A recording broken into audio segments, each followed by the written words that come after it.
Donc, bonjour à toutes. Comme on n'est que des femmes là aujourd'hui, merci d'être venues. On espère que d'autres personnes arriveront.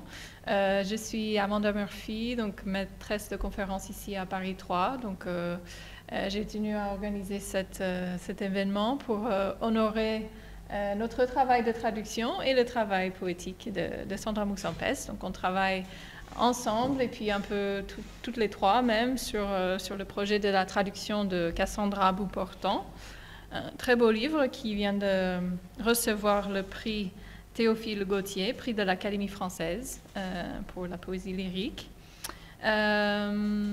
Donc je tiens à remercier Sandra de nous avoir fait confiance, donc Carrie, Chapel et moi, en nous confiant la traduction, parce que c'est elle qui a sollicité, qui a demandé que son œuvre soit traduite, qui n'est pas toujours le cas. Souvent, c'est des traducteurs ou autrices qui vont chercher à traduire, mais c'est intéressant que ça aille dans les deux sens.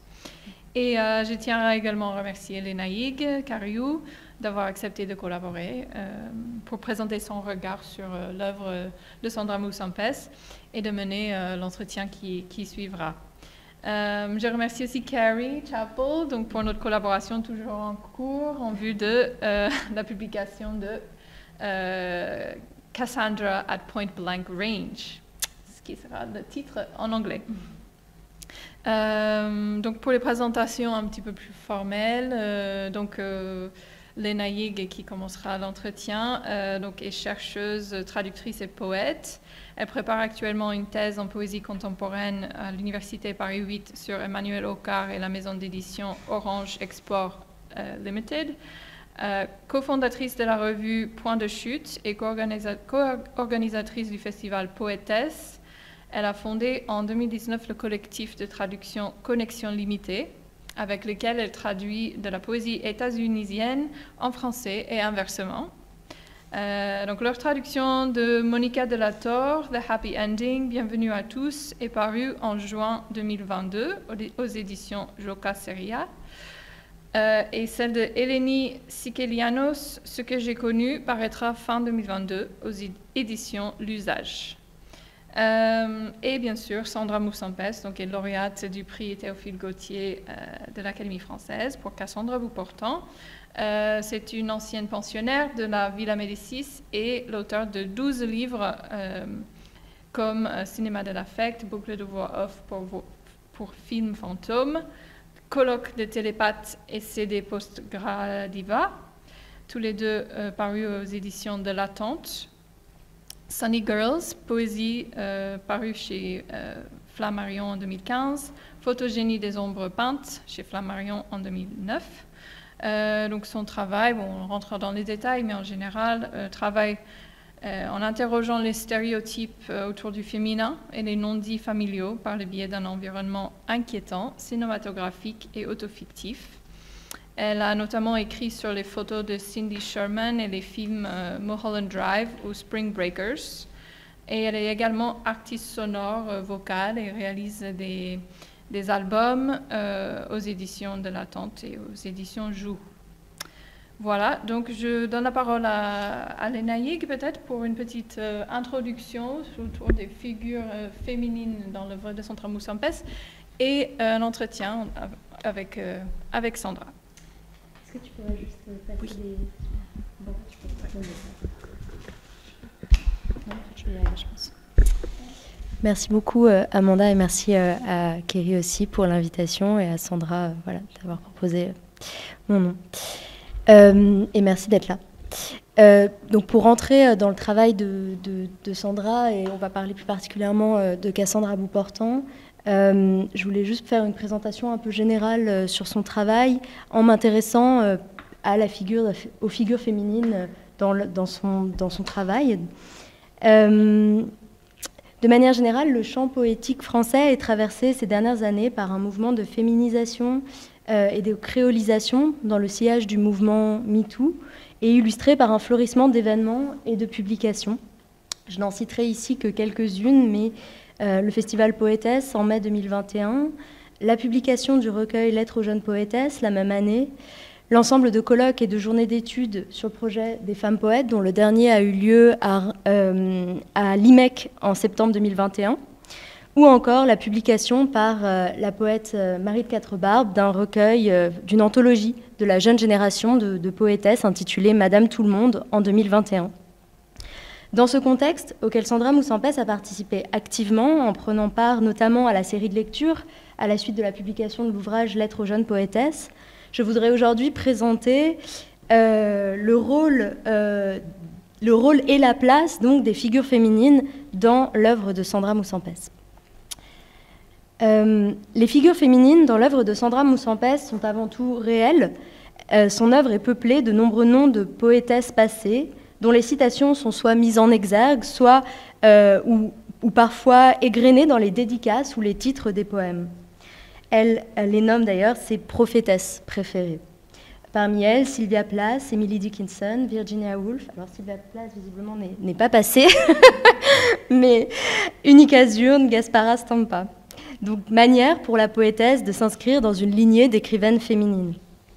On sait par ailleurs que cette inscription dans le matrimoine poétique dépasse sa simple pratique livresque, puisqu'elle s'y inscrit par ailleurs pleinement via le projet Lettres aux jeunes poétesses, déjà évoqué, dans lequel elle lit aux côtés de Liliane Giraudon, Ryoko Sekiguchi, Lisette Lombé, Edith Hazan, Michel Métaille, le collectif RERQ, etc. Les livres de Sandra Moussampès sont par ailleurs parcourus de nombreux personnages féminins fictionnels ou mythiques qui forment autant de voix qui se mêlent à la sienne. Celles-ci apparaissent parfois dès les titres des recueils, comme c'est le cas dans Vestiges de fillettes, Sunny Girls ou Cassandre à bout portant. Les figures sont souvent celles de jeunes femmes ou d'adolescentes, nommées ou non. Et donc ici, j'ai mis quelques images que l'on a donc soit sur les couvertures, enfin ici les couvertures des recueils avec Angelica Pandolfini, les Sunny Girls et une photo donc, de Sandra Moussampès plus jeune dans le recueil Acrobatie dessinée. À l'exception de Cassandre à bout portant, qui met au cœur du projet poétique la figure mythique de Cassandre, les personnages féminins sont souvent inspirés chez Sandra Moussampès du cinéma, hollywoodien notamment, auquel son travail se réfère de manière récurrente. La poétesse pratique en effet régulièrement l'écriture devant ou à partir de films ou de séries, enfin on reviendra peut-être là-dessus dans l'entretien, mais dont les titres sont parfois explicitement cités dans les textes, Columbo, Black Mirror, Ice Storm, Spring Breakers, etc. Elle va jusqu'à structurer certains poèmes en épisodes à la manière des séries télévisées dans Cinéma de l'affect. Les textes de la poétesse proposent une double lecture de ces personnages filmiques. Ils empruntent aux actrices hollywoodiennes leur beauté, leur jeunesse et leur rayonnement, et en même temps les tournent volontiers en dérision pour leur futilité ou leur culte de l'apparence. Les scènes décrites sont par ailleurs souvent des décors de thrillers ou de films d'horreur, forêts, maisons vides ou hantées, de quoi alimenter une atmosphère d'inquiétante étrangeté, caractéristique de l'œuvre de Sandra Moussampès. Les figures féminines, donc, apparaissent d'emblée comme bifaces, à la fois séduisantes et futiles, menaçantes et menacées. Cette menace qui s'exerce sur les personnages féminins se manifeste par le biais des images de l'amuissement et de l'effacement. Les voix auxquelles la poétesse ménage une place dans son écriture, donc, sont à la fois plurielles et sans visage. Être soi requiert d'aller là où on ne voit personne, peut-on lire. Ou encore, si l'on progresse vers la source du son, on arrive à une chaise où personne ne s'assoit. À l'image du dessin de couverture de son dernier recueil qui montre une Cassandre sans visage, les motifs de l'effacement du visage et de la voix sans corps sont récurrents chez Sandra Moussampès. Dans Cinéma de l'affect, elle évoque d'autres voix dont le sens perdure bien après que le bruit et les visages aient disparu, et elle insère dans le texte une image représentant deux têtes féminines au visage effacé, que vous avez ici, et j'ai aussi ajouté la couverture du CD Vox Museum, où également le visage des femmes est dissimulé. De manière générale, son travail est marqué par ce que j'ai nommé ailleurs une poétique ou une politique de la voix off, qui renvoie à la fois à un imaginaire cinématographique de la voix off et à la menace d'une silenciation, d'un amuissement. L'esthétique de la voix off pose la question du rapport à l'absence, à l'effacement. Au cinéma, la voix off est celle d'un personnage qui n'est pas visible à l'écran. Elle implique non seulement une invisibilité, mais également une parole indirecte, comme restituée par ce procédé, mais originellement inaudible. Elle implique nécessairement un rapport au silence, à ce qui n'est pas dit ou n'est pas entendu. Cette question est centrale dans l'œuvre de Sandra Moussampès qui écrit « J'ai commencé à chanter quand j'ai senti qu'il fallait se taire ».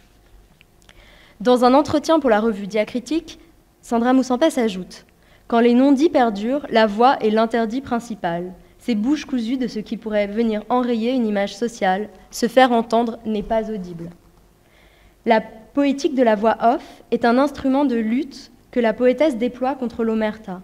D'où aussi la figure de Cassandre, celle qui se fait le relais des voix défuntes ou surnaturelles et que personne n'écoute. Parmi ces voix, celles des femmes et plus particulièrement des poétesses oubliées.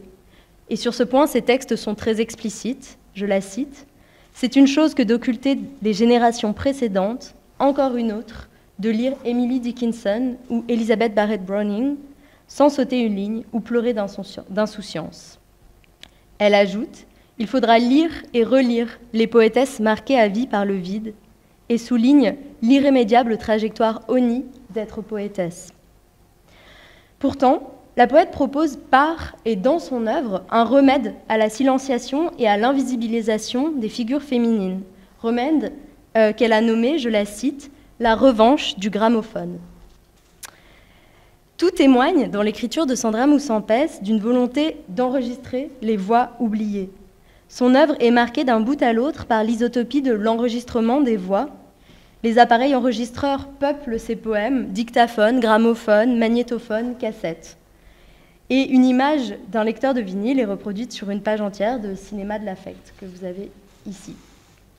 Pour pallier la silenciation des voix imposée par, je la cite, les décideurs de tessiture et autres misophones repentis, Sandra Moussampès répond par la revanche du gramophone et enregistre par l'écriture les voix devenues inaudibles, car elle sait que la voix écrite s'étale dans le temps, et là aussi je la cite.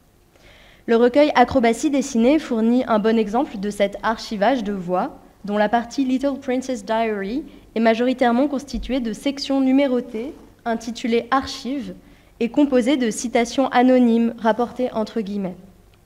Par son usage de la voix off, donc, Sandra Moussampès donne à entendre la voix hors champ, sinon invisible et inaudible. L'œuvre de Sandra Moussampès, donc, donne à voir des figures féminines à la fois inquiétantes et ambiguës, à la fois proies et prédatrices, menacées et menaçantes. Si la présence de ces figures semble sans cesse menacée d'amuissement ou d'effacement, à l'image des poétesses dans l'histoire de la poésie, dans l'histoire poétique dominante, leur présence plurielle et l'enregistrement scripturaire de leur voix procèdent de facto à une féminisation du texte poétique. Voilà, je propose de s'arrêter là et d'en discuter un peu avec Sandra, après en avoir parlé comme si tu n'étais pas là. Mais je sais que tu...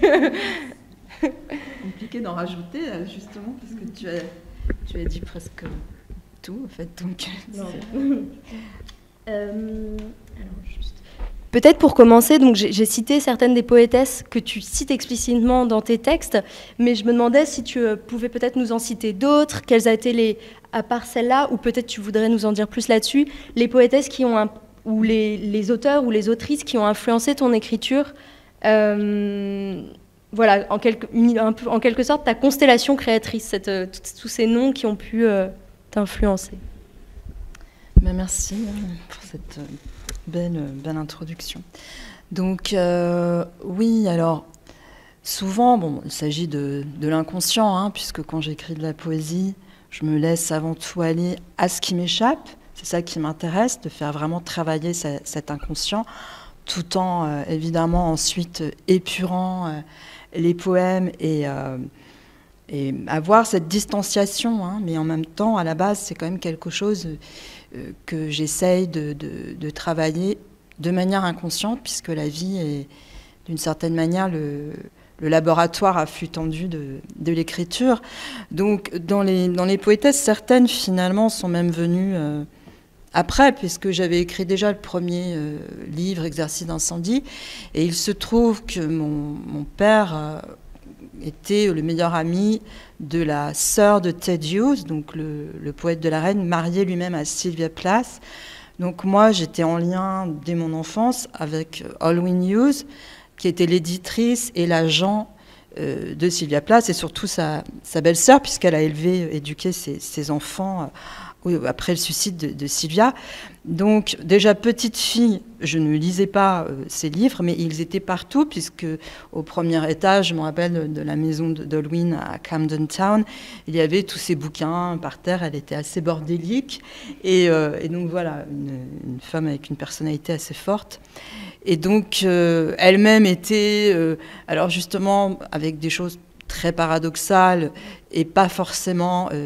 Elle défendait beaucoup son frère, donc il y avait beaucoup d'articles, moi je me rappelle, dans des journaux de Guardian ou alors de New Yorker, enfin voilà, avec des féministes qui étaient vraiment, qui allaient accuser Ted, et puis elle était... Bon, bref, tout ça m'a un petit peu imprégnée. Donc du coup, j'avais pas du tout envie de lire Sylvia Plath, forcément, puisque voilà. Et du coup, je l'ai découverte à 31 ans, alors que j'avais déjà publié mon premier livre, et j'ai trouvé qu'effectivement, il y avait quand même vraiment quelque chose en commun. Enfin, moi, j'ai surtout lu d'ailleurs son roman, en fait, hein, de Bell Jar, et voilà. Et en même temps, Allwyn avait un rapport assez contradictoire, puisqu'elle avait à la fois, elle avait été son agent, son éditrice, et en même temps, elle avait une forme de conflit quand même avec Sylvia. Donc avec moi aussi, des fois, c'était compliqué. C'était une femme, voilà, avec une personnalité forte, et en même temps, quelque chose voilà, peut-être de pas évident, parce qu'il y a eu beaucoup de tragédies hein, dans cette famille, dans cette histoire, et beaucoup de non-dits aussi. Et donc, voilà, alors ça, c'est pour une trajectoire qui est plutôt inconsciente, sous-jacente. Mon père était très lié aussi au travail d'Artaud, il a été sur son lit de mort, il a vécu notamment avec le premier amour d'Antonin Artaud, Annie Bénard. Donc j'entendais à la maison tout le temps des ululements d'Antonin Artaud, que je n'aimais d'ailleurs pas du tout. Enfin, pour une petite fille, c'était plutôt... voilà. Mais je pense que tout ça aussi m'a nourri. J'ai lu les Sœurs Brontë, bien sûr, lu et relu sans cesse. Emily Dickinson, je l'ai découverte aussi sur le tard. Donc, enfant, j'ai lu beaucoup d'autrices de romans. Hein, et la poésie est arrivée plus tard. Donc, voilà. Alors, effectivement, par exemple... bien sûr, Sylvia Plath, beaucoup de poésie américaine. Alors, la liste est un petit peu trop longue pour les citer, mais j'ai senti assez rapidement une interaction, enfin quelque chose d'assez proche, parce que déjà j'étais extrêmement inspirée par le cinéma et l'esthétique hollywoodienne des années 70, enfin l'année 68-69, les films de Carpenter, de David Lynch, de Cronenberg, bon lui il est canadien, mais d'Harmony Corinne. Donc j'ai fait aussi une lecture au Centre Pompidou. J'étais invitée par Jean-Max Collard pour la rétrospective Harmony Corinne, puisque dans Sunny Girls, il y a donc des poèmes qui sont liés au film Spring Breakers, avec des jeunes starlets également. Donc il y a une sorte de Californie intérieure que j'ai en moi, un petit peu aussi comme un Japon intérieur, parce que j'ai eu aussi... je lisais aussi Taeko Kono, qui est une autrice japonaise qui est voilà, très déroutante. Enfin, j'ai toujours aimé le travail de perturbation, de paradoxe, de contradiction, tout ce qui n'est pas convenu et qui peut dire une chose et à la fois non pas son contraire, mais d'autres facettes, hein, dans des éléments qui seraient beaucoup moins simplistes que ce qui nous est souvent donné à entendre. Voilà.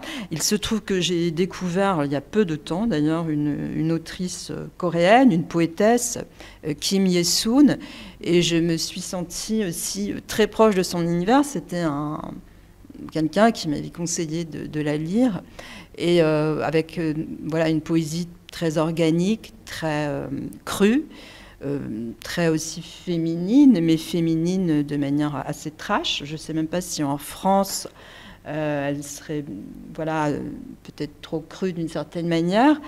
Et j'ai trouvé ça voilà, très intéressant. Donc, après, il y a toutes les autres, effectivement, poétesses, autrices que j'ai toutes lues. Je commençais petite par la comtesse de Ségur, tout simplement. J'ai lu et relu tous les livres de la comtesse de Ségur, qui est d'ailleurs aussi assez ambivalente. Hein. Il y a quand même quelque chose d'assez cruel. Et d'une certaine manière, qui est à l'opposé de la mièvrerie qu'on essaie d'intercaler autour de l'enfance, des petites filles, etc. Et donc voilà. Puis il se trouve aussi que mon père lisait beaucoup la revue Sorcière quand j'étais une petite fille. Et du coup, j'ai des souvenirs de cette revue. Donc voilà, il y a plein de choses comme ça. Et puis aussi de la musique, de femmes. Voilà, ouais. Merci beaucoup. Et donc, c'est quand même aussi beaucoup des autrices étrangères, finalement. Oui. Alors, j'aime beaucoup Anne-Marie... on parlait d'Anne-Marie Albiac, par exemple. C'est une autrice qui m'a beaucoup marquée. Elle publie aussi chez Flammarion. Effectivement, je l'ai rencontrée. En plus, j'ai eu la chance de la rencontrer à un dîner. Et c'était vraiment quelqu'un de très touchant et voilà, avec des Américains d'ailleurs, avec Stacy Doris, Chet Pienner, et c'était chez Anne-Marie Albiac. Donc son travail pour moi est vraiment très très important, même si il est très différent du mien. Il y a en tous les cas une vraie singularité. Donc moi, ce qui m'intéresse sont la singularité. Et pour revenir à Cassandre, effectivement, moi, ça c'est depuis l'enfance. Hein. Déjà, on me surnommait Cassandre quand j'étais petite, parce que j'annonçais des choses que les gens ne voulaient pas voir, entendre ou croire. Bon, ça m'a suivi toute ma vie, encore maintenant.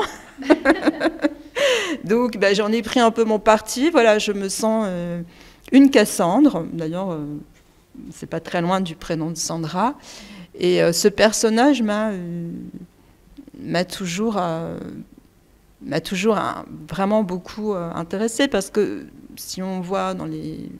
Voilà, je vais peut-être un peu extrapoler avec d'autres questions, mais c'est vrai que toutes ces héroïnes de la mythologie, les Cassandres, les Lilith, les Iphigénie, les Pénélope, sont des femmes quand même qui sont assez maltraitées par les hommes. Hein.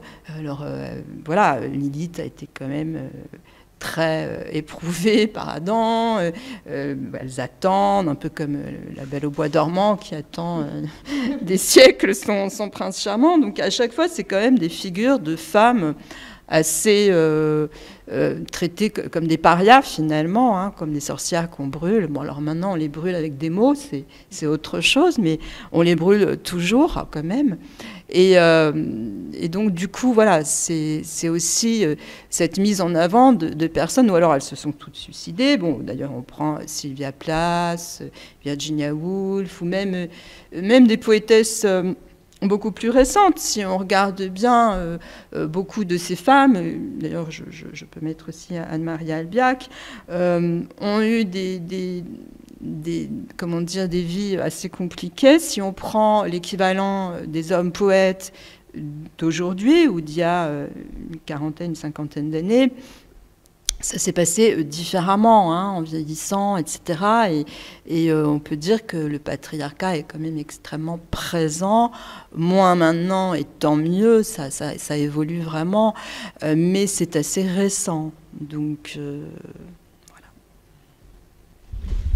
Oui, puis il y a une exception française aussi, en poésie française, je pense qu'il y a particulièrement peu de noms de femmes qu'on retient, en fait. Enfin, quand on fait le test avec les étudiants à l'université et qu'on leur demande de citer des noms, parfois on se rend compte qu'ils citent que des noms étrangers, ce qui est vraiment très dommage, alors que c'est très vivace. Donc tu parlais de Cassandre, et je voulais revenir justement là-dessus. Est-ce que tu pourrais nous en dire plus donc, sur ces personnages féminins dont j'ai parlé, qui peuplent tes textes et qui sont quand même très nombreux, qui sont autant de voix, qui se mêlent à la tienne. Tu parles d'ailleurs de forêt de voix féminines. Et aussi parce que je relisais ce que tu disais dans un entretien avec Diacritique sur le fait que ce que tu écrivais était toujours autofictif. Donc je me demandais justement comment tu articulais ta propre voix au sein de cette forêt de voix. Oui, alors à la base, j'étais alors chanteuse, voilà, pendant un temps dans des groupes anglais dans les années 90. Donc le chant, la voix, les tessitures, c'est vraiment quelque chose qui est en moi. Angelica Pandolfini, c'est mon arrière-grande-tante. C'était une cantatrice très célèbre en Italie, qui avait son buste à la Scala de Milan, et qui était une femme d'ailleurs qui n'était pas du tout dans les conventions de l'époque. Hein. Elle n'était pas mariée, elle n'a pas eu d'enfant, elle s'est consacrée à sa carrière. D'ailleurs, à cette époque-là, elle vivait, enfin, une fois la carrière passée, hein, c'était des femmes qui devaient vivre de très peu enfin, voilà, qui n'avaient très peu d'argent, il n'y avait pas de retraite, etc. Et donc elle-même, je pense, a été une précurseuse de quelque chose. Elle a beaucoup inspiré d'ailleurs la Callas, hein, Maria Callas. C'était une femme qui était aussi comédienne, qui était mince à l'époque. Les divas se devaient d'être, comment dire, vraiment bien en chair, en fait. Et donc elle a un petit peu une vie, elle était, d'ailleurs on dit, alors après est-ce que c'est des ragots, la maîtresse à un moment donné, enfin pas la maîtresse, j'aime pas ce mot-là, mais moi j'ai un trou de mémoire, c'est pas grave, du grand compositeur italien, bon, c'est pas grave. Voilà, c'est sûrement parce que c'est un non-dit justement et que ça doit rester secret. Mais donc la voix, oui, et c'est vrai que dans le cinéma de l'affect, j'avais vraiment envie, à travers ce travail même autour du spiritisme, de Thomas Edison, qui entrait en contact avec des esprits. J'ai travaillé sur les sœurs Fox, donc qui étaient trois sœurs à l'ère victorienne et qui ont lancé le spiritisme à leur façon, avec les Ouija, on tournait les tables. Donc ce sont vraiment deux époques qui parcourent mes livres, en fait. C'est-à-dire, d'un côté, les années 70 à Hollywood, donc avec cette atmosphère un peu sulfureuse, avec Charles Manson, avec donc des starlets, des sectes, des gourous. Tout ça me fascine parce que là aussi, on est dans des phénomènes d'emprise.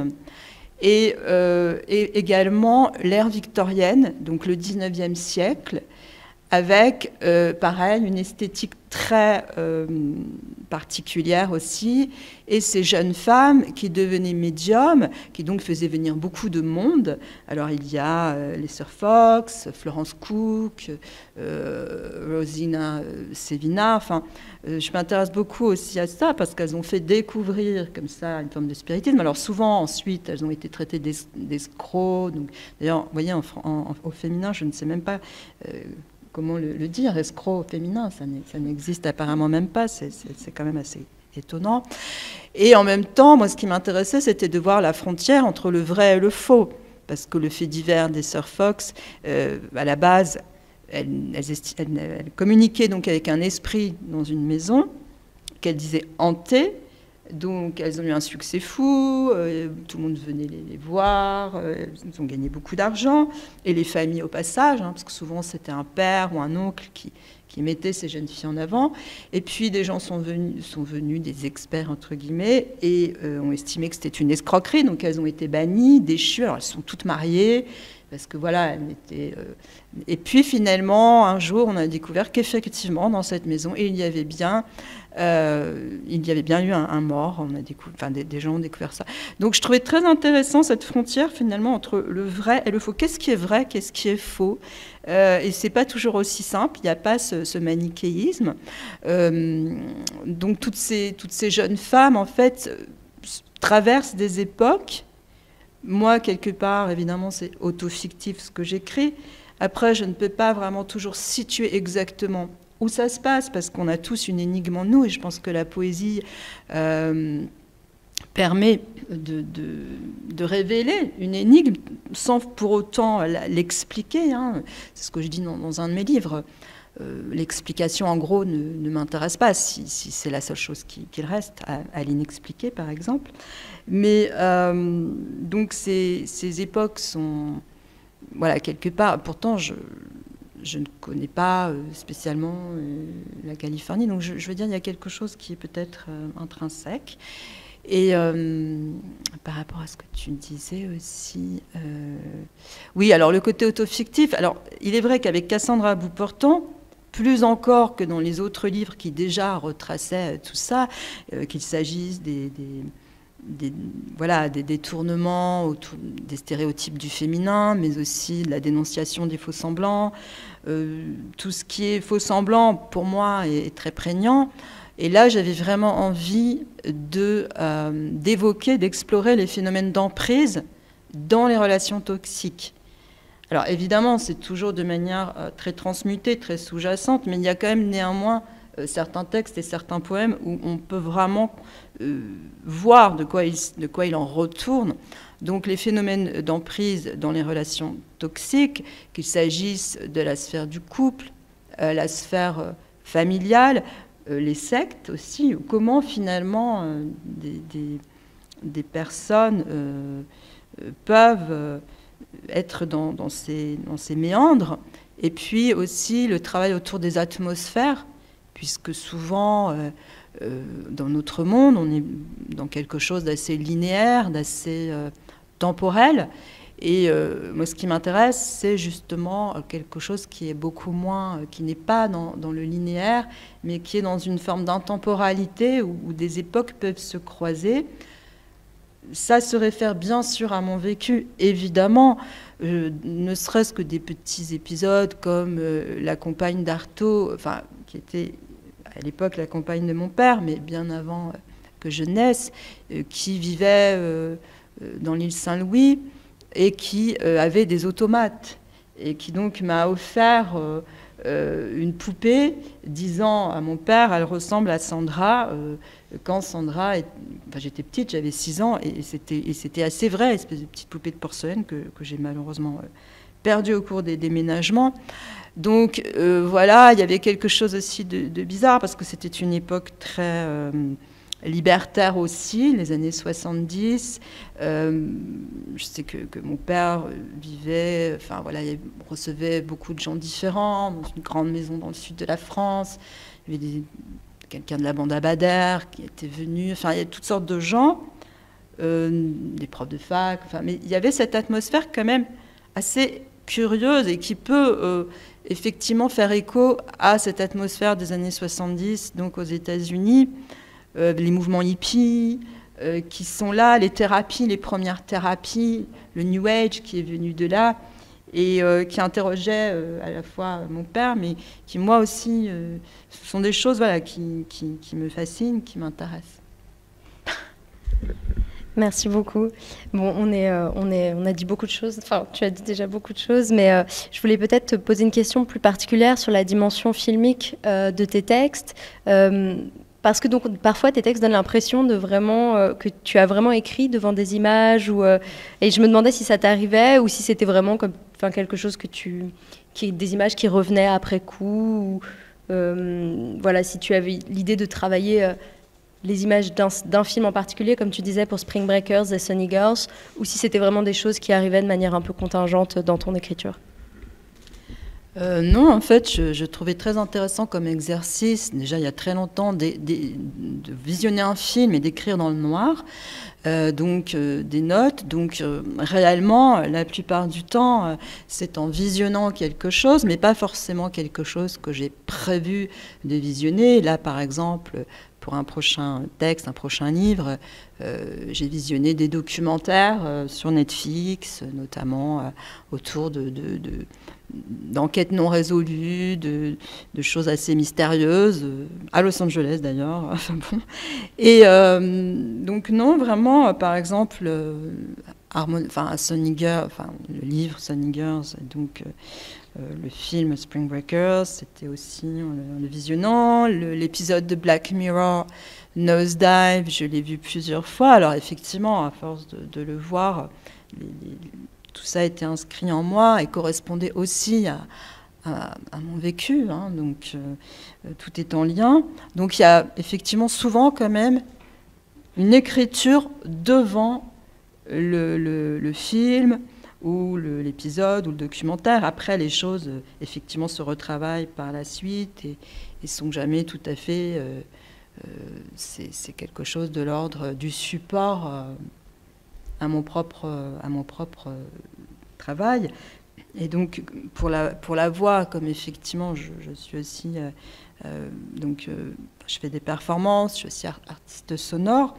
C'est vrai que j'ai cette habitude en studio de composer des choses avec les sons. Donc, je fais parfois même des albums sans langage. C'est un langage inventé, avec des onomatopées.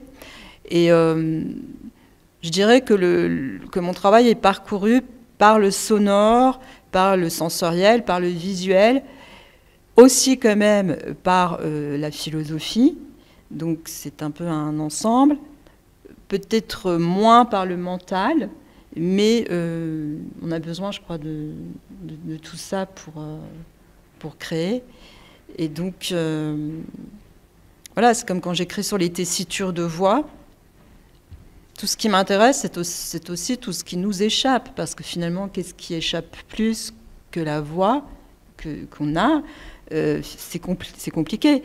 Alors que visuellement, on peut à la limite avoir un air comme ça, mais la voix ou la voix au téléphone laisse tout transparaître. On peut difficilement tricher avec sa voix. Et ça m'intéressait de savoir où se situe cette voix, qui est vraiment la matérialisation d'une forme aussi d'au-delà. C'est quelque chose qui est entre le sol, enfin la terre, le matériel et l'esprit.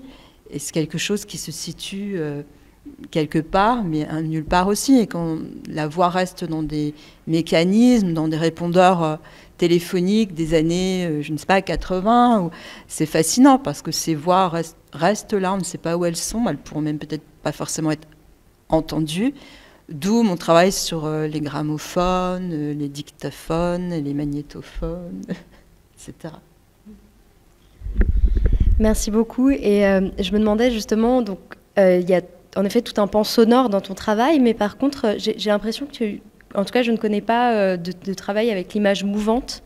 Et je me demandais, parce que donc tes textes sont tellement traversés à la fois dans leur thème et leur facture par le cinéma, si tu n'avais jamais eu justement ce désir de travailler avec l'image mouvante. Ah mais si, mais en fait, j'ai l'impression que vraiment, certains poèmes sont une traduction finalement de films, de photos, comme dans Vestiges de fillette avec Cindy Sherman, où chaque poème représentait une photo sans qu'on voit la photo. Donc, par exemple, à Royaumont, en 1995, j'avais fait une vidéo, puisque c'était une sorte de résidence avec plusieurs écrivains. D'ailleurs, il y avait Eleni Sikelianos qui était venue. Alors, elle ne faisait pas partie du... Il y avait Emmanuel Ocar, il y avait Charles Bernstein, enfin, voilà. Et plusieurs... résidents donc, du monde entier, beaucoup d'Américains d'ailleurs, devaient travailler à un média qui n'était pas le leur à la base. Donc moi, j'ai choisi tout de suite la vidéo. Je me rappelle, alors je ne l'ai plus, ça aussi, c'était les cassettes VHS à l'époque, et je ne l'ai jamais converti et je ne le retrouve plus.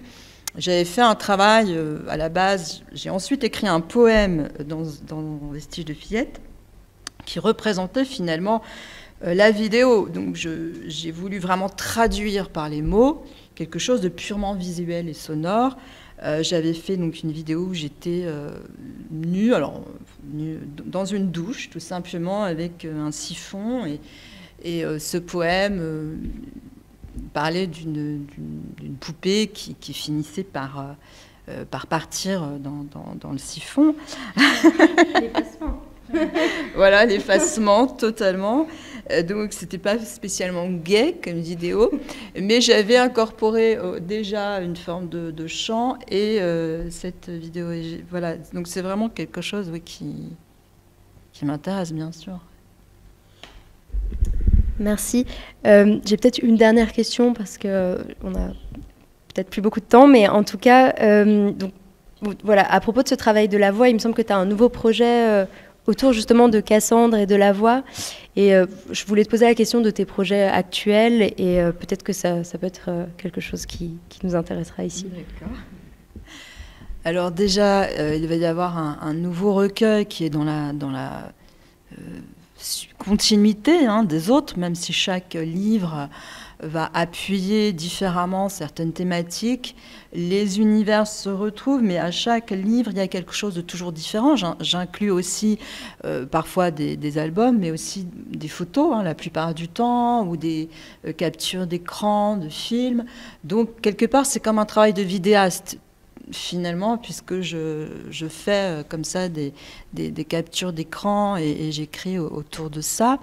Donc le prochain livre reprendra aussi, enfin il y aura aussi des captures d'écran autour justement d'un hôtel assez mystérieux à Los Angeles, un hôtel de bas-fond avec des disparitions inquiétante, et toujours des personnages féminins, parce que bon, c'est ce qui m'intéresse.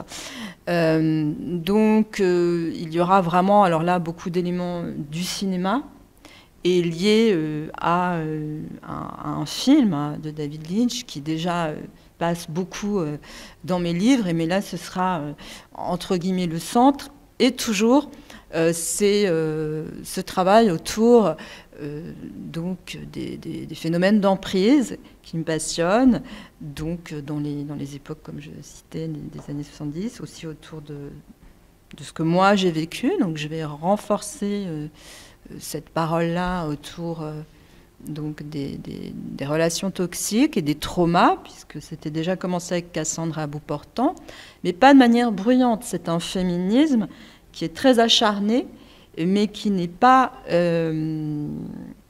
forcément, comment dire, voilà, bruyant, mais il n'est pas dans le discours, il est dans quelque chose de fond. Voilà, c'est ça que je voulais dire. Et tu m'avais... alors, le projet peut-être autour de Cassandre. Ah oui, voilà. Et donc, eh bien là, en fait, c'est un projet, alors c'est vraiment, alors là, à peine au tout début, d'avoir envie comme ça de matérialiser de façon sonore, comme une bonne son, comme certains.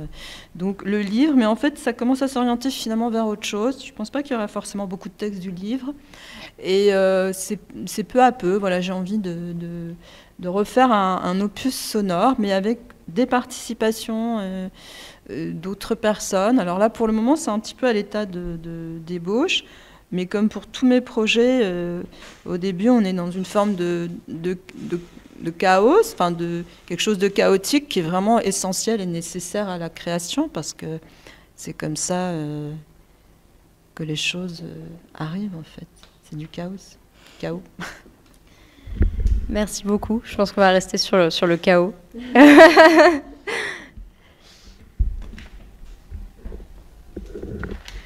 Très bien, merci Lénaïque et Sandra. Est-ce qu'il y a des questions, des commentaires?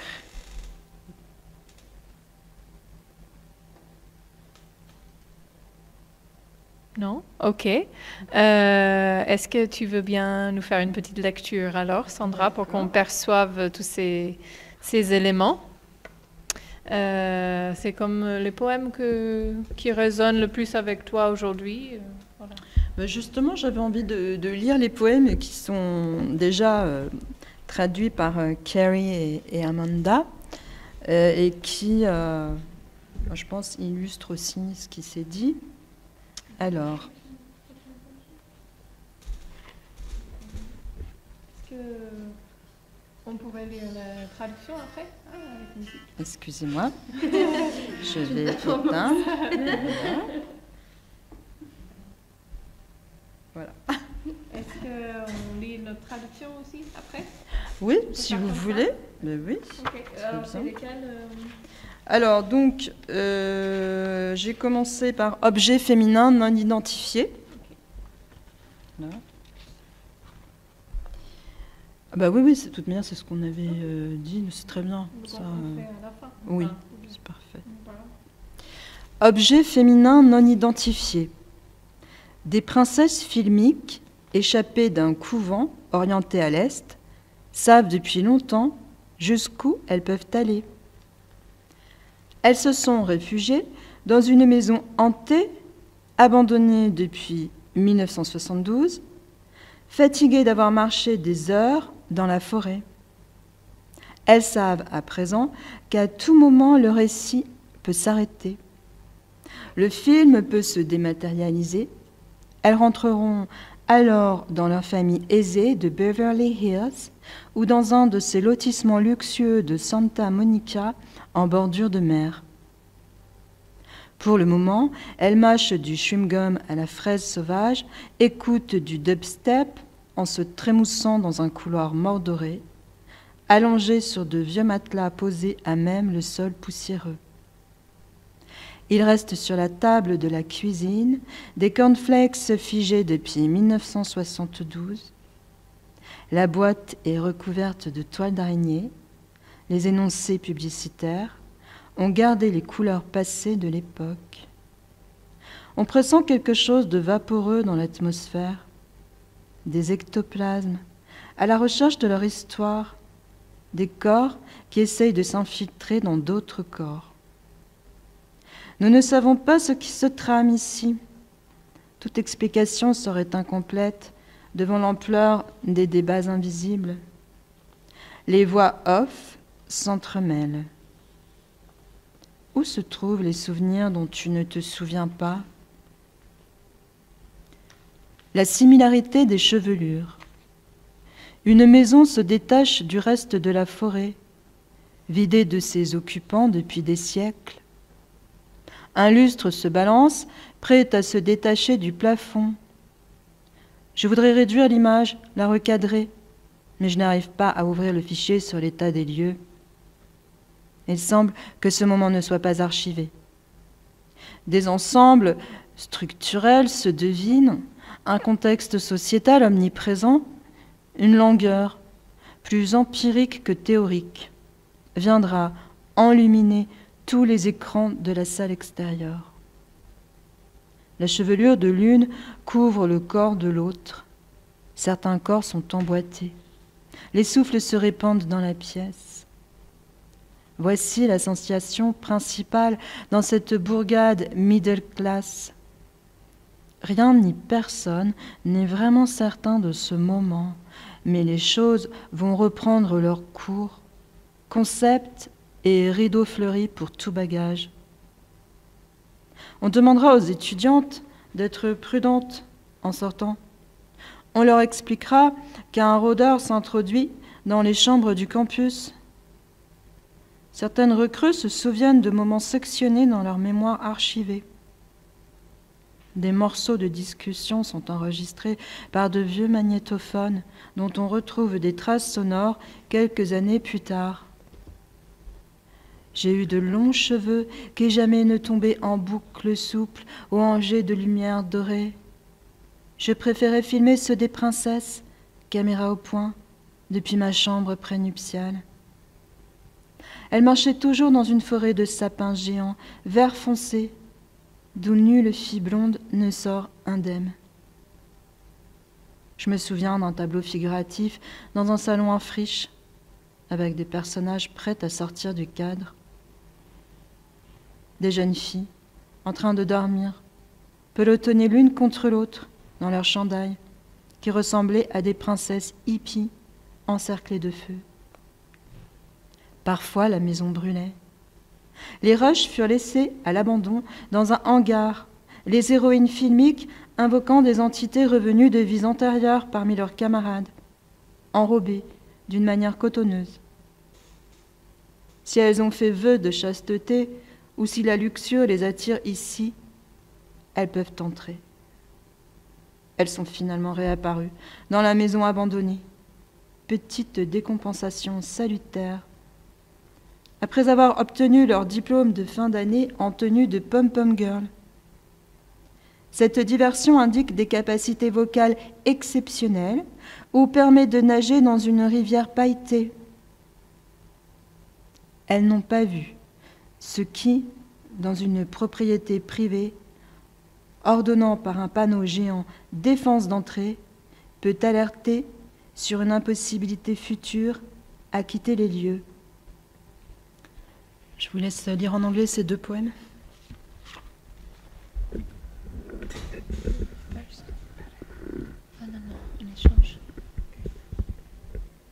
Ok. Bon, je vais commencer en lisant la première poème que vous venez d'entendre de la part de Sandra, ce qui s'appelle Non-Identified Feminine Objects. Cinematic princesses escaping from an eastward-facing convent have long known the limits of where they can go. Fatigued from hours of forest walking, they have taken refuge in a haunted house. Abandoned since 1972, they now know that at any moment the story could stop. The film could disintegrate, and they will go back to their well-to-do families in Beverly Hills or to one of the luxurious seaside subdivisions of Santa Monica. For the moment, they chew their wild strawberry bubblegum, listen to dubstep while wiggling in the bronze corridor, lying on old mattresses spread out over the hard, dusty floor. Cornflakes caked on the kitchen table since 1972. The boxes draped in spider webs. The advertisements hold the faded colors of the time. We sense something vaporous in the atmosphere, ectoplasmas searching for their story, bodies trying to infiltrate other bodies. We do not know what is being woven here. Any explanation would be incomplete in light of the breadth of the invisible debates. The voiceovers intermingle. Where are the memories of which you have no memory?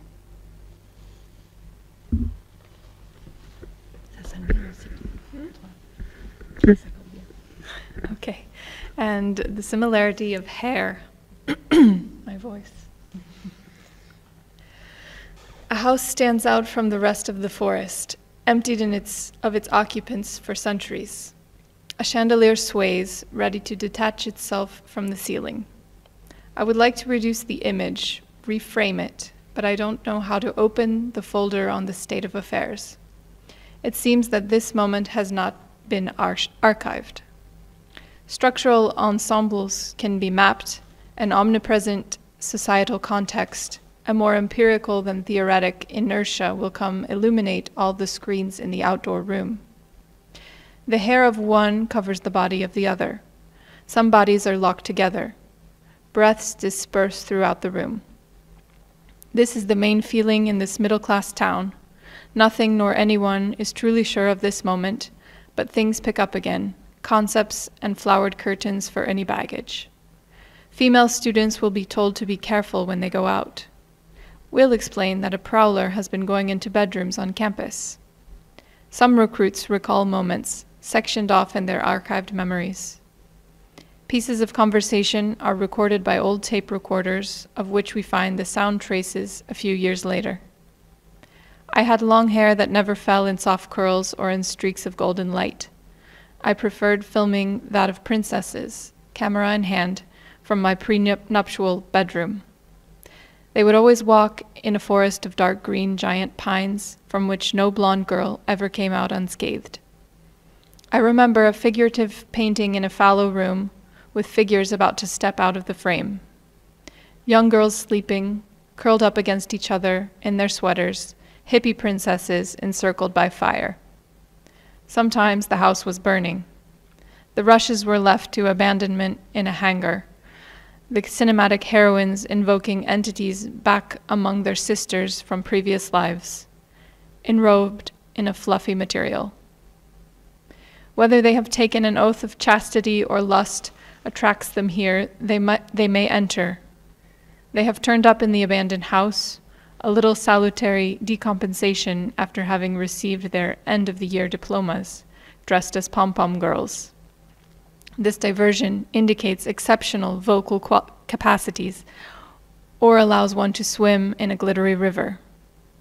They have not seen what, on a private property, ordering by way of a giant "do not enter" sign, might alert them to the future impossibility of leaving the premises.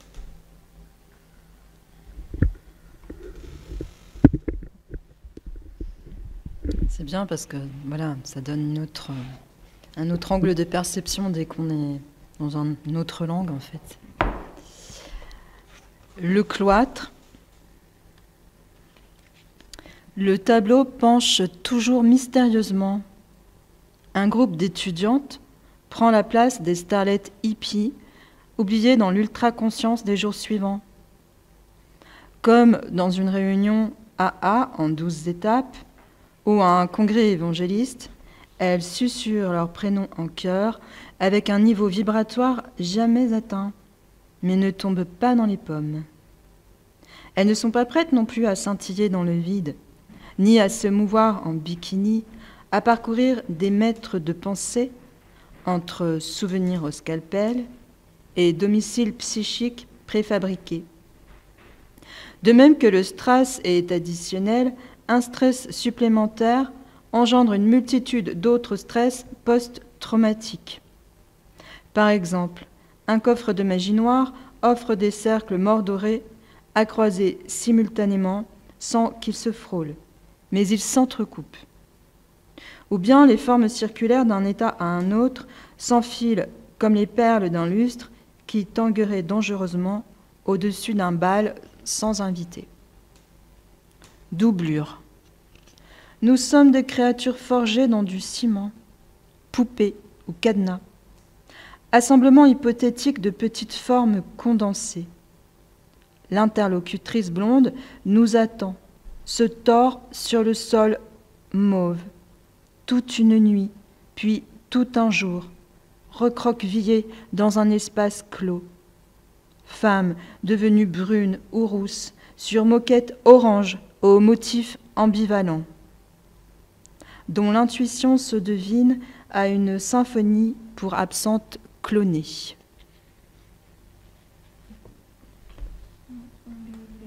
Ouais.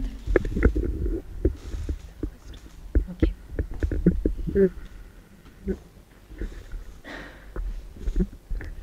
The cloister. The painting is always mysteriously leaning. A group of female students takes the place of the hippie starlets forgotten in the heightened awareness of the days that followed. Like during an AA meeting in 12 steps, or an evangelical convention, they whisper their names in unison at a vibrational level never before attained, but manage not to faint. They are not ready to glisten in the void either, or to move in their bikinis, to go over meters of thoughts between scalpeled memories and prefabricated psychic homes. Just as sequins are additional, a supplementary source of stress begets a multitude of other post-traumatic stresses. For example, a chest of black magic offers up golden brown circles to cross simultaneously without brushing up against each other, though they intersect. Or the circular forms from one state to another line up like the pearls of a chandelier swaying dangerously above a ball without attendees.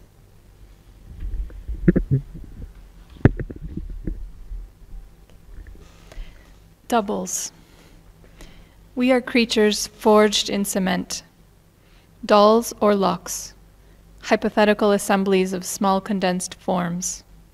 The blonde hostess waits for us, squirms on the maroon floor, all night long, then a whole day, curled up in a closed space. A woman who has become brunette or redhead on orange carpet with ambivalent motifs, whose intuition is spelled out in a symphony for cloned absentees.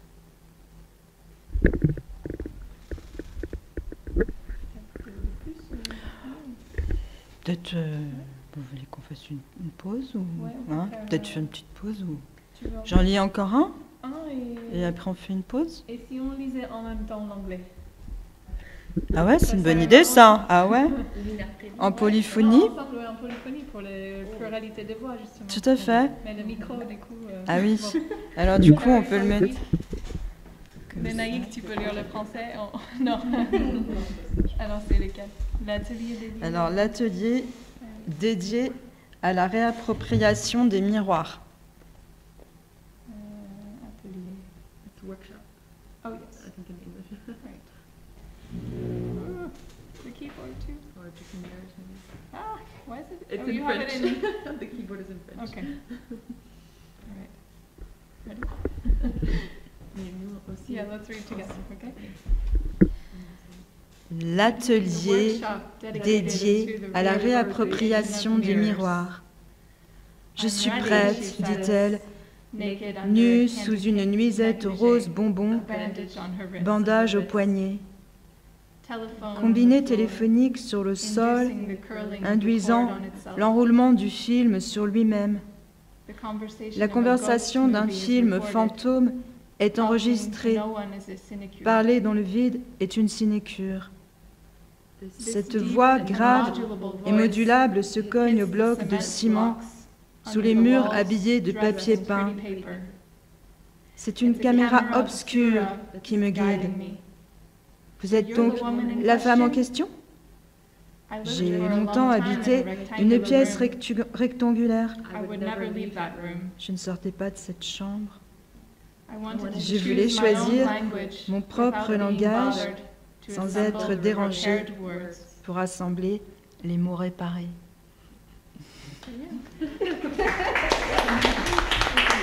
C'est une première. Mais c'est pas mal parce qu'on entend, on entend les différences de rythme aussi parce que forcément on lit pas chacun avec son rythme. Et comme c'est une poésie. C'est de la musique. Oui.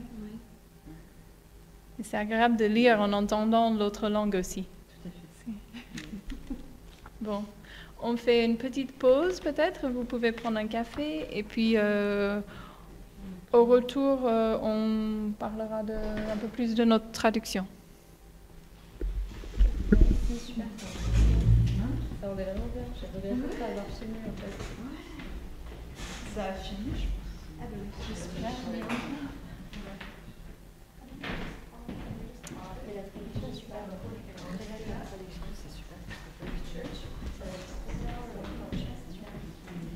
J'adore, c'est super. Ouais. Polyphonique, le stylo. Est-ce que tu peux me mettre là pour PowerPoint? Tu veux que je change de slide? Non, ça me dérange pas. Non, ça Tu veux que je me mette là-dedans? Non, ça va. T'as pris quelques minutes.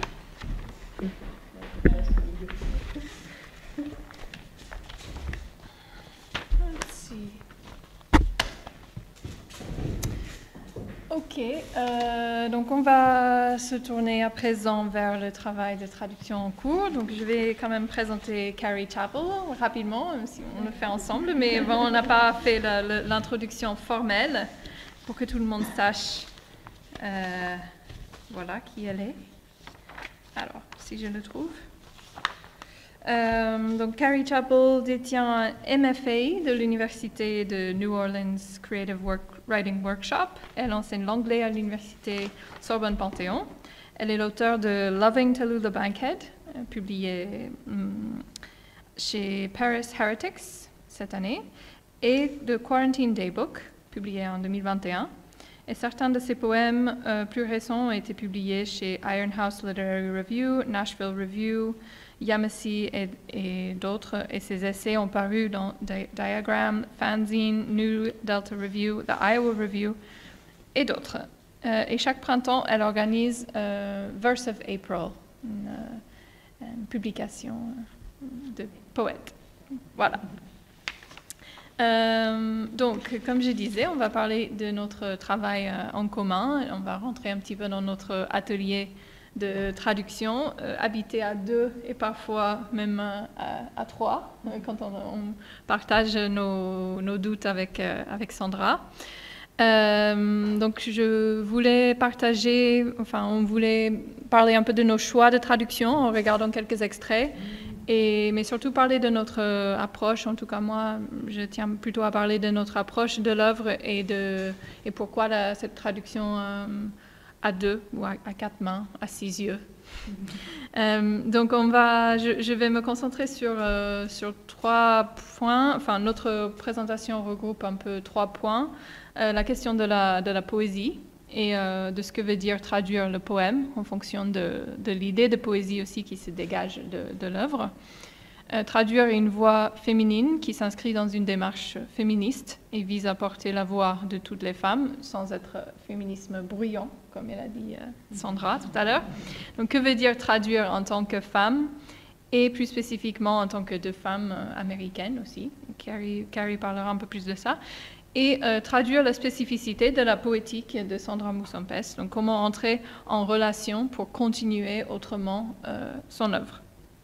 Donc, c'est surtout cette troisième question que je vais développer pour ma part, celle de la spécificité de la poétique de Sandra Moussampès. Et je dis plutôt, oui, poétique plutôt que poésie pour ne pas enfermer dans un genre et ne pas aussi réduire l'idée, enfin, mettre en avant l'idée qu'il y aurait une manière de traduire la poésie. Je pense qu'on ne peut pas dire que la poésie a une stratégie ou implique une stratégie de traduction particulière, mais que les œuvres appellent aussi une manière d'être traduites. Autrement dit, qu'il y a autant d'œuvres que de manières de traduire, comme il y a autant de lectures que de lecteurs. Et d'ailleurs, une traduction commence toujours par une lecture. Donc la lecture précède toujours nécessairement la traduction. Et donc c'est dans cette expérience de lecture que résident souvent les clés de la traduction. Chez moi, en tout cas, en tant que traductrice, donc je parle pour moi, ça fonctionne comme une sorte de réponse ou de suite naturelle donnée à l'œuvre. Je me permet d'entrer. La traduction, c'est une approche, une porte d'entrée dans l'œuvre, une manière de le continuer et de le faire résonner autrement. Donc, ce que je me demande, c'est face à un texte et face à ce texte donc, que je vais traduire, que nous sommes en train de traduire, que veut dire traduire pour cette œuvre? C'est quelque chose qui n'est pas vraiment théorisé dans les études de traduction, mais il y a quand même des références des fois à l'idée que certains écrivains qui sont aussi des traducteurs pourraient nous donner des indications de comment traduire leurs œuvres. Même si Sandra Moussampès n'est pas une traductrice, il semble aussi que son œuvre donne quelques indications sur comment elle demande d'être traduite, notamment par l'esprit de sororité, de mise en commun des esprits et de faire résonner des voix ensemble. Donc c'est de ça que je vais parler en regardant un peu quelques exemples. Parce que pour moi, en plus, la traduction, par définition, ça exige l'altérité. Enfin, ça oblige un rapport à l'altérité. Donc on peut se demander aussi quel rapport à l'altérité se dégage de l'œuvre, comment la poétique perçoit l'autre et comment ensuite comment la traduction peut s'adapter à cette manière d'être avec l'autre, puisque la traduction est l'autre et aussi une même autre. Donc ces poèmes ont vraiment une voix singulière, une voix plurielle aussi, parfois paragrammaticale, qui croit, et c'est une voix qui croit aussi dans le pouvoir des mots, et qui vise à parler à toutes les femmes, on peut dire. La voix conjure ou convoque, même parfois les voix, comme on a dit tout à l'heure, des voix disparues, pour les placer au sein de la sienne. Parfois assez littéralement, comme la question de l'arrière-grand-mère grand-tante, où tu m'avais raconté qu'en l'écoutant, tu as perçu que le timbre de la voix, c'était exactement comme la tienne. C'est ça. Et donc, c'était vraiment faire... En écoutant, en fait, sur YouTube, un enregistrement de 1903. Donc, moi, j'avais toujours vu son portrait. J'avais toujours vu son portrait chez ma grand-mère, mais je n'avais jamais entendu sa voix. Et là, j'entends la voix d'opéra et il y a une tessiture commune. C'est ce qui m'a donné envie d'écrire le bouquin sur la voix. Oui, Oui, donc cette idée de faire résonner une voix dans une autre, c'est aussi ce qui se passe dans la traduction. Et ces poèmes sont pleins de références à ces voix d'ailleurs qui viennent incarner la sienne. Donc convoquer un autre esprit, c'est aussi un peu ce que... il y a un rapport avec ce qui arrive dans la traduction. L'original reste comme une sorte de voix qui hante la traduction aussi. Et comme on vient de le lire, ces deux voix ensemble, on entend les deux, et même quand on lit en anglais, on peut espérer que les lecteurs entendent un peu le fantôme du texte en français derrière. Donc par rapport à le rapport à l'altérité et comment l'œuvre met en avant cette sorte de résonance commune entre voix, je pense qu'on est vraiment dans une optique, pour moi, de fusion presque, et des corps qui s'infiltrent d'autres, des voix qui s'infiltrent d'autres, au niveau des voix, des langues, des temps et des esprits. Et ça m'a fait penser à un dialogue qui est dans un livre de Nicole Brossard, qui s'appelle Le désert mauve, et qui parle un peu de ce rapport entre traductrice et auteur, et qui... alors, c'est intéressant. Je voulais le lire pour situer un petit peu de quoi je parle. Donc, on lit la traductrice qui dit « Je peux vous reprocher ce qui existe dans votre livre. De quel droit ? De vous lire me donne tous les droits. Mais traductrice, vous n'en avez aucun. Vous avez choisi la tâche difficile de lire à rebours dans votre langue ce qui, dans la mienne, coule de source. Mais lorsque je vous lis dans votre langue. Comment pouvez-vous me comprendre si vous me lisez dans une langue et transposez simultanément dans une autre ce qui ne peut adéquatement trouver place en elle? Comment croire un instant que les paysages qui sont en vous n'effaceront pas les miens, pardon. Parce que les paysages vrais assouplissent en nous la langue, débordent le cadre de nos pensées, se déposent en nous. Donc c'est cette idée que ce qui est vrai, qu'il y a quelque chose d'universel dans un poème peut se transmettre de langue en langue et assouplit en nous notre propre langage. Même si quand on est on risque une sorte d'appropriation, mais en fait, on est assoupli aussi par le fait d'être constamment à la rencontre de l'autre dans la traduction. Et s'il est vrai que le paysage de ce livre est situé en Occident, aux États-Unis peut-être, et se nourrit de l'imaginaire dont on a parlé tout à l'heure, du cinéma hollywoodien, des publicités, des critères de beauté associés à l'Occident, les images qu'elle dépeint sont parfois d'une telle étrangeté ou inquiétante étrangeté ou nécessitent la part des lectrices et lecteurs d'entrer dans un lieu un peu fantasmatique ou imaginaire, que les vers ne parlent pas à une communauté nationale ou culturelle fermée. Ce qu'elle dépeint universalise en quelque sorte l'expérience féminine. Et on voit ça dans, par exemple, la similarité des chevelures, donc, où j'ai choisi ce vers parce que j'aimais bien, j'ai repéré en fait l'image assez particulière, étrange, et comment ça peut devenir familière à toutes finalement. Le titre l'évoque aussi, la similarité des chevelures. C'est les cheveux, en fait, c'est quelque chose qui permet d'identifier quelqu'un. C'est la chose la plus unique. L'ADN est contenu dans les cheveux. En même temps, les chevelures des femmes peuvent se ressembler parce qu'elles sont assujetties à des critères de beauté normatifs ou à des formes d'emprise qui fait qu'on se ressemble, non? Malgré le fait que les cheveux sont uniques.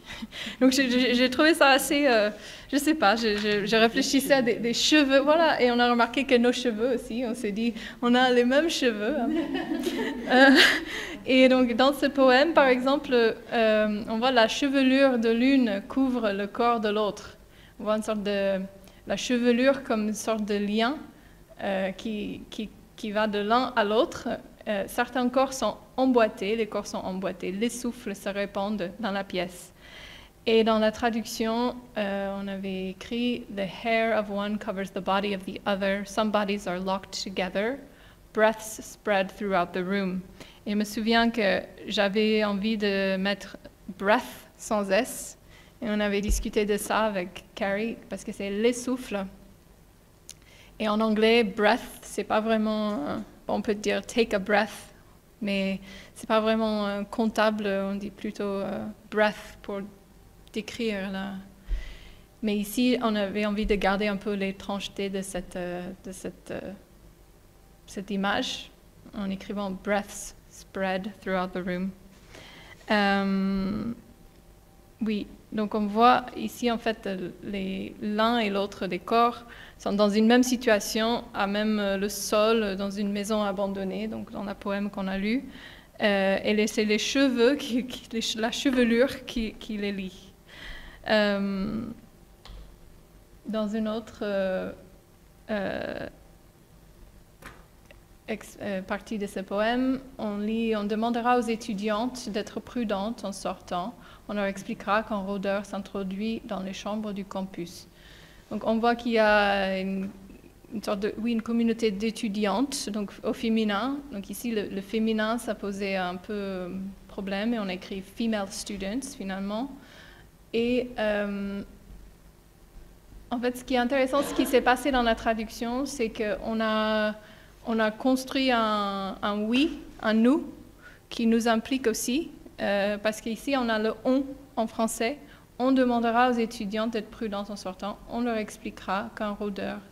Et on a décidé, dans la première partie du vers, de garder le passif female students will be told to be careful, comme si on va leur dire. Mais ensuite, nous will explain that a prowler has been going into bedrooms, avec un ton un peu plus rassurant. Et on est passé de will be told à la contraction. Donc c'était aussi une discussion avec Carrie, est-ce qu'on fait des contractions en anglais ou pas? Will explain, avec un ton un peu plus adouci pour la deuxième partie du vers. Je suis en train de parler beaucoup. Je ne sais pas si Carrie, tu préfères, mais je sais pas, un autre poème à regarder. Ok. Donc ici encore, donc les cheveux, c'est un motif un peu qui revient souvent dans les. D'ailleurs, on parlait à l'instant des cheveux. Une obsession. Ça a toujours été une obsession. C'est vrai. En France, je me les arrachais. Ah oui. Je les trouvais trop. Ah oui, trop grand. Trop. Ah oui, d'accord. Ok. Donc ici, dans Photographie de neige fondue, les cheveux servent de nouveau de lien. Alors, elle dit cette femme rigide dans sa façon d'attacher ses cheveux, essayant de rêver à d'autres cheveux plus vaporeux qui la gêneraient pendant ses lectures performées. Le vieillissement cutané lui confère un nouveau charme, mais elle finit par écrire un poème dans un petit carnet à spirale, basé sur l'histoire vraie d'une chevelure tressée. La vérité dans cette accumulation de boucles originelles ne saurait être reproduite que de façon asexuée, ni tenir son autrice pour responsable. Donc, dans ce poème, vous voyez en fait, les cheveux comme une manière de lier des femmes et un rapport à la traduction qui n'est peut-être pas très précis, mais que j'essaie de vous expliquer. Ici, les cheveux sont associés à un rêve de l'autre femme, avec d'autres cheveux, avec une tresse, et dont une écrira le récit de l'autre dans un cahier à spirale. Comme le spirale aussi, c'est un motif un peu d'ouvrir le sens, souvent associé au féminin, et qui relie, dans ce contexte-là, qui relie, par l'écriture littéralement, on relie les pages, mais qui pourrait aussi être vu comme quelque chose qui relie les femmes. La femme rêvée, et à travers l'écriture, elle est liée à la femme qui écrit. Et les derniers mots sont aussi intéressants parce qu'ils évoquent la notion d'origine et font référence à la reproduction asexuée, selon lesquelles on peut, encore une fois, lire un appel à une forme de sororité, de complicité reproductive, voire productive, asexuelle, comme celle qui pourrait exister entre auteurs et traductrices ou entre nous, un rapport de production. Voilà, la vérité ne pourrait être reproduite que de façon asexuée, ni tenir son autrice pour responsable. C'est-à-dire qu'on a une part de responsabilité, que la traduction pourrait aussi être dans ce rapport de sororité, de communauté dans les mots, un rapport aux mots, être vu comme des écrivaines qui créent réellement un poème aussi. C'est répondre à un poème par un poème. Et la notion de tresse aussi m'a parlé beaucoup parce que c'est une manière aussi de lier, de tresser. Et dans l'étymologie de tresse, on a aussi l'idée de tisser le texte aussi. Le texte comme une sorte de tissage de paroles, de mots écrits et de imbrication de nos propres manières d'écrire entre Sandra, Carrie et moi, en plus 3, pour faire une tresse à notre traduction. J'avais envie de mettre cette image, voilà. C'est ça. Donc dans notre traduction, ça ne posait pas de difficultés particulières, mais on peut le lire. That woman, stiff in the way she pulls back her hair, trying to dream of other, more vaporous hair that would bother her during her reading performances.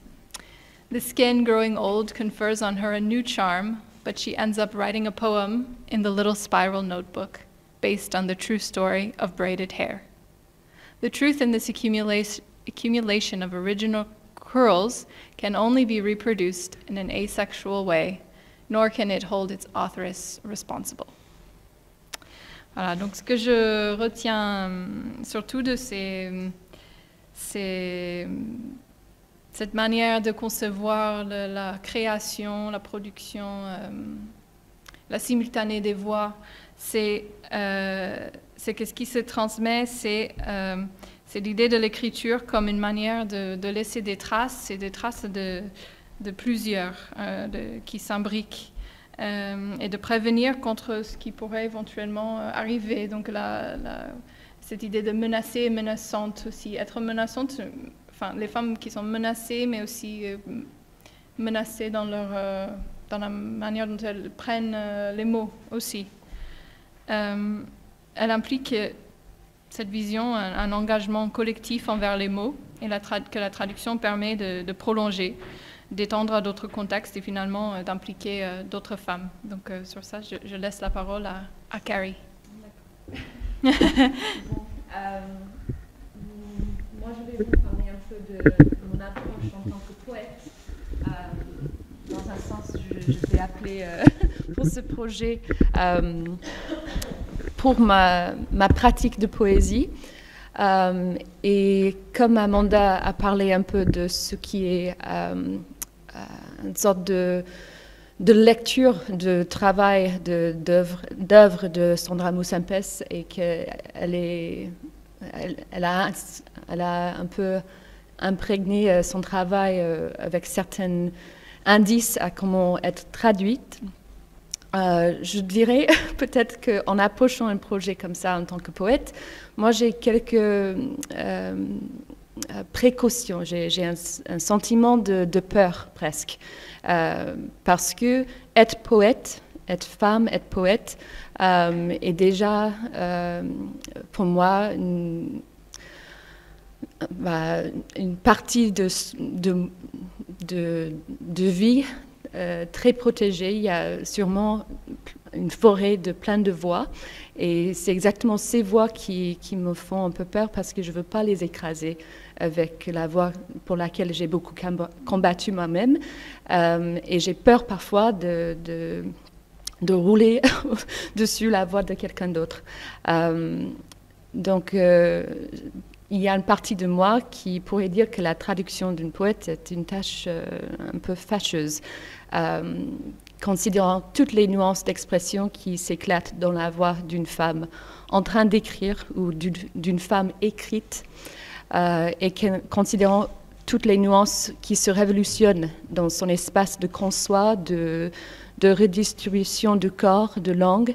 Je considère, dans une grande partie de moi, qu'il y a sûrement dans la traduction une perte de voix, de sens, d'insinuation et d'insurrection de la voix de poète, son monde où elle est originaire. Et aussi dans un monde où elle a un peu perdu sa place à cause de certaines forces patriarcales et d'autres. Donc je rebondis sur ça, et en pensant un peu à un petit moment dans le discours d'Amanda, j'ai repéré il y a quelques jours, et ça m'a beaucoup parlé quand Amanda a mis sur le PowerPoint, elle parlait de notre choix de on, le on dans la poésie de Sandra, mais le on qui est dans la langue française. Et j'aime bien que Sandra écrit dans, c'est pas un ligne qui est dans le PowerPoint, et je l'ai perdu. Ah oui. Donc elle écrit ça dans son poème Graphique sonore et taille de guêpe, que l'on est bien souvent un homme ou une femme rempli de morceaux d'homme. Et c'est aussi de là où je pense aussi qu'il y a parfois pour la poète un travail un peu sacré sur la voix qui est difficilement traduisable. Bon, et à la fois, en tant que traductrice, je pourrais dire que ce travail est d'une importance absolue, que sa voix est de sa reconnaissance et apporte preuve à sa vigilance par l'institution révolutionnaire de sa page imprimée. Je crois que je vais passer en anglais, si ça ne vous dérange pas. Est-ce que ça va pour tout le monde? Il y a certaines pensées que j'ai écrites en français, mais je crois que je vais me sentir un peu plus à l'aise en décrivant certaines choses en anglais. And so, here I go. It was also important, I think, when I heard the questions between Sandra and Lena Ig, when I think of the dangers of translating a poet, a woman poet, to think of what Sandra was saying about how long it took her to find Sylvia Plath, because I very much identified with that, in that there was, for a long time, and I think this could be a complex place for Amanda and I to come from, as American women. Many of the women that appear in the work of Sandra Moussampès are American artists. And I find that in some ways, Amanda and I, living in France and doing much of our life, even though I've just turned to my American English, in French, that we very much wanted to be away from certain violences and certain cinematic images and certain women that we probably should have had a relationship with, but also felt that we were suffering, just a lot of us suffering, and sometimes turning to the idea of translating where all of this very personally emotional things interact with the text of someone else. I think this is at least a place where we have to be so attentive and not to project, because that is something that I think women have probably been often accused of, but in any kind of work where we are, where we do have a responsibility, and even with the lines that Amanda closed with of Sandra, we do have a responsibility to not also lay maybe too much of ourselves, even if we are indeed going to leave a trace of something that is important to us. and I think those are probably the only things I'll share at this moment about some of the insecurities and also very real fears that I've had sometimes coming to this, because I have felt in my own work as a poet how delicate and how strongly I've looked for my own expression, and how easily it could be injured by a sort of misreading, because certain people maybe not being very understanding of the forest of voices that I have inherited. And there's a lot of, I think, of the archives in Sandra's work. That archive is also a sort of heritage, and the same thing that Amanda and Sandra were discussing about even hearing your great aunt's voice. That these are certainly source material, but they also come to us in tender ways, almost subconscious ways, and the recognition of that is something that once we put that on the page is indeed, I guess, a gesture that we have readied ourselves to offer it, but we also have put it on a page as a kind of documentation and as a kind of, I mean, for all of the lives undocumented, for all of the women's lives erased, not to write over that particular page is something I've been concerned with. But as I was saying, I do, as a translator, think that there's a way to represent the work of a woman poet that is still giving space and showing the vigilance. For some reason, I keep thinking of it as a vigilance because of, to be a poet, I think writing today, you have to have an incredible amount of villages. And I don't say that to flatter myself, but I say it more to flatter Sandra, who's written 12 books and who has been living, from what I understand, a very true woman artist kind of life. And that is not at all a task for the faint of heart, as we might say. There were some other things I wanted to address as far as real technicalities, I guess, some things that I believe that might have come up in some of the excerpts Amanda shared. But thinking particularly of this strange English beast of the phrasal verb, they come into an English, a native, though I don't really like this word, native English speakers' language so frequently, and they have a certain economy, not in syllable, but in comprehension for among native speakers. And so as translators, there are often times where we would look at French verbs, Amanda and I, from poem to poem and even within the same line, and see what we would consider verbs that, if we translated them to something that was probably a close friend in English, that they did retain or have the sound of something antiquated or a little bit more of a formal register.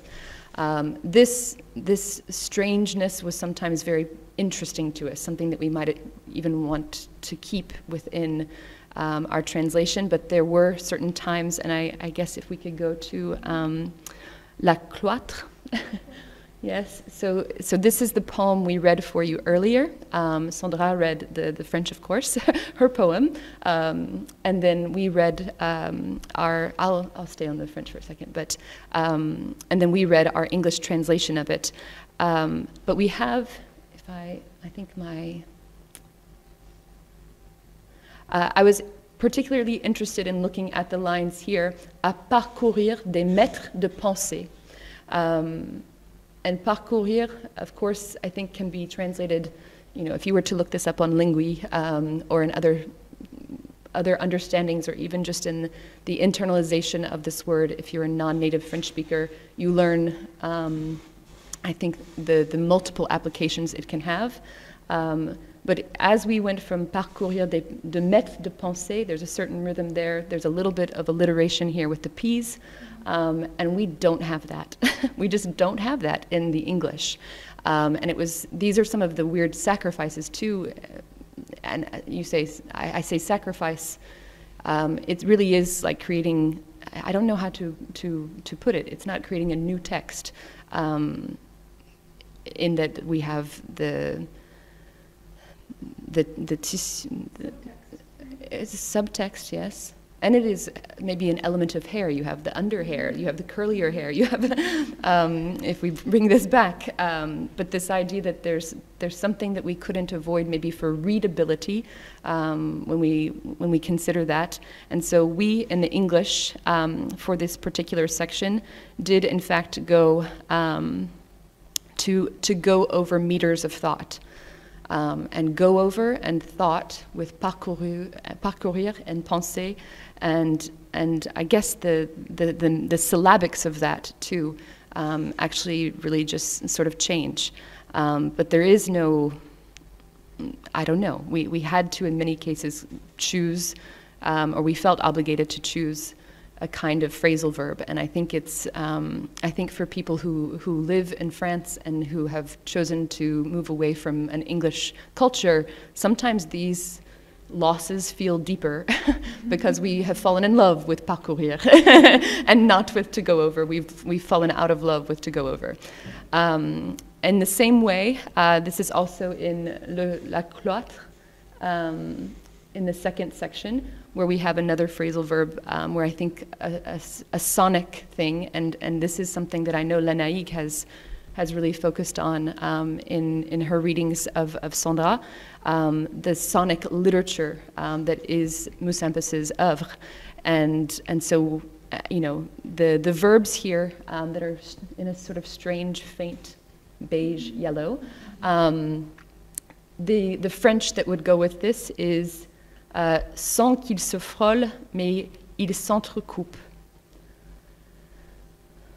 And the reflexives here provide a nice, almost parallelism that we also couldn't really always bring to the English page without brushing up against each other, though they intersect. Qu'il se frôle, mais il s'entrecoupe. Yes, it's even a little bit more of the language that you would call maybe superfluous in some spaces, and English sometimes more economic. Here, I think we're seeing that sometimes we've had to go longer, and that's been, I think, a trying space for us in translation. Let's see.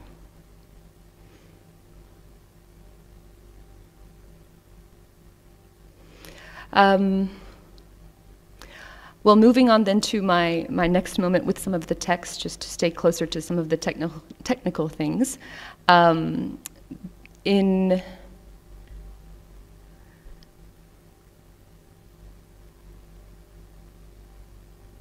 Yes, in her poem, in Moussempas's poem, La pluralité des voix. No, sorry, that's my note. It's in English. It's the workshop dedicated to the reappropriation of mirrors. And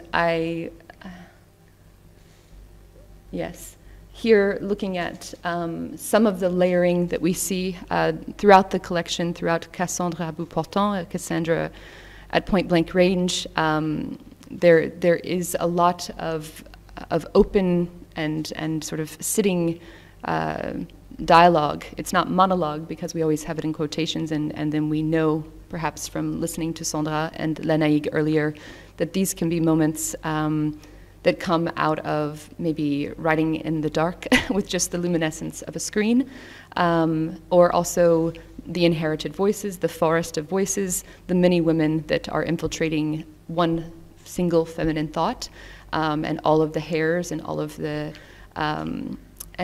sex that and the spirituality that women and women voices and women images are supposed to import in situations.